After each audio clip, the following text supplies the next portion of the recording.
BHD here, and this is the Samsung Galaxy S10e with a lowercase e. Still don't know what the E stands for officially. And the Galaxy S10e, it might not be a better phone on paper than the S10 and S10 Plus, but I can definitely say now that I've used it that it is a better deal. It's kind of a direct answer to the iPhone XR. They're not hiding that in any way, like it's the same price, but hardware-wise, it's kind of a step up in every direction that isn't battery. So it kind of got me thinking, why not just get the S10e? So the best way to explain the S10e is to tell you what's different versus the regular S10. I'll link the S10 review right here or below the like button for those who haven't seen it already, but it's a very similar phone. This is everything that's different. So the big three are the cameras, the fingerprint reader, the new display, and the price. It's $750 now. By the way, I feel like we need a new name for this, like this $750 price, because it's not budget, but it's above mid-range still too, but it's also below flagships. Like the flagships are like $900,000. So it's above mid-range, so it's like a premium mid-range, like a mid-range premium. Okay, so the cameras. S10e has the exact same primary camera and the exact same ultra-wide camera as the S10. It's just missing the extra telephoto camera. Honestly, that's been totally fine. I don't really miss it at all. Zoomed in photos will now be digital zoom instead of switching to the telephoto camera, and that's all right with me. And keeping the ultra-wide camera is sweet. That's the new camera for the Samsung phones this year. And like I said in the review, it's by far the most fun. It is still a bit softer and a bit more over-processed in those photos than the main camera, definitely not as crispy, but this is something software updates will continue to improve. So that's that with the camera. Other than that, same really good camera as we've had in the S10. So then the fingerprint reader. Instead of an ultrasonic fingerprint reader underneath the glass, this S10e has a good old classic capacitive fingerprint reader on the power button on the right side of the phone. And coming back from the S10 to using this again, man, it's really easy to forget how good we got at this type of fingerprint reader. It kind of became the gold standard before we started moving on from them. And we wanted all the screen space, so we started putting them on the back of the phone and the side. But these fingerprint readers are really fast. This one here on the S10e is just about one of the fastest fingerprint readers I've ever used. And there are others that are this fast, but it just feels so much faster coming from the S10's ultrasonic reader. It is way faster than that.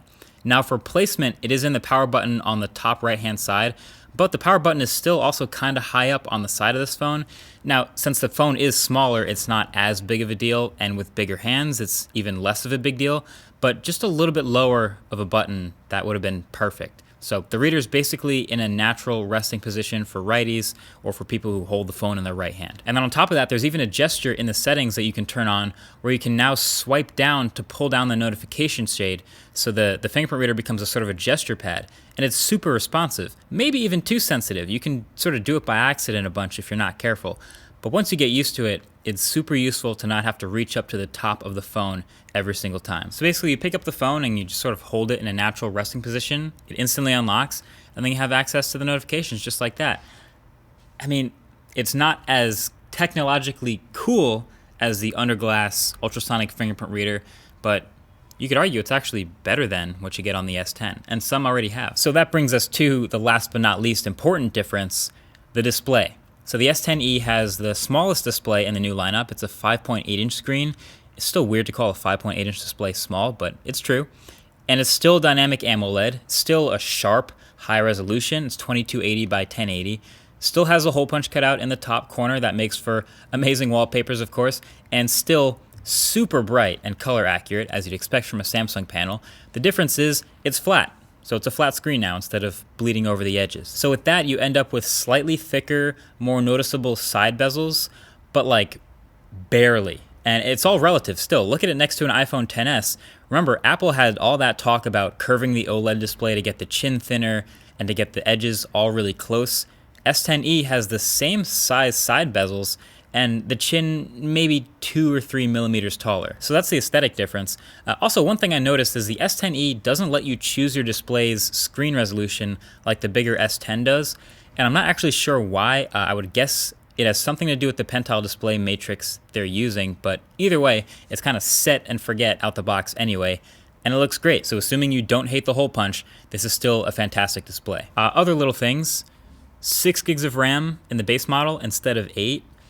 Not really a huge deal. I think if it was 4, You know, thanks to my concerns with the Pixel, I would probably be also concerned about this, but 6 gigs of RAM still seems like enough, and you get 8 on the upgraded model, so it's pretty close. The battery is slightly smaller. It's 3100 milliamp hours instead of the larger ones on the larger phones, but it's also a smaller display, and as you know, that's the biggest power draw, so this is still a pretty great battery life phone. And then the color. So as long as we're drawing parallels to the iPhone XR, you might have noticed the S10e has a bit more color than the S10. So there's the glass on the back. This is flamingo pink, so if you're the type to rock your phone naked, you can enjoy having an extremely bright phone. Honestly, even the red Monstro sensor and all my coloring ability through your screen probably won't do it justice. It's really pink. But not only that, the aluminum rails are colorized a little bit, so you have matching sides. It's more toned down than the back, but you can see it from the sides of the phone. And then, even in the camera module, unlike the S10, they color that metal in there as well, so it's a small touch. Black on the S10, color on the S10e. But that's basically it for this phone. Those are the differences for $750. So again, on paper, is it a better phone? No. But it is a better deal. Matter of fact, feature for feature, as far as hardware, what you get, and with a much better display and a headphone jack and all these other things, ultra-wide camera, I think it's a better deal than the iPhone XR. Now, for a lot of people, that won't even matter because they just want another iPhone. But if you're not too tied into the ecosystem yet, or if you're looking to get out of it, then why not S10e? Okay, here, you should buy the bigger, higher-end phone if you need the ultrasonic fingerprint reader, or the infinity display, or the 2x telephoto camera, or if you just have a bigger $200 hole burning in your pocket. Other than that, Galaxy S10e is probably the one most people should get. Either way, that's been it. Thanks for watching. Catch you guys in the next one. Peace.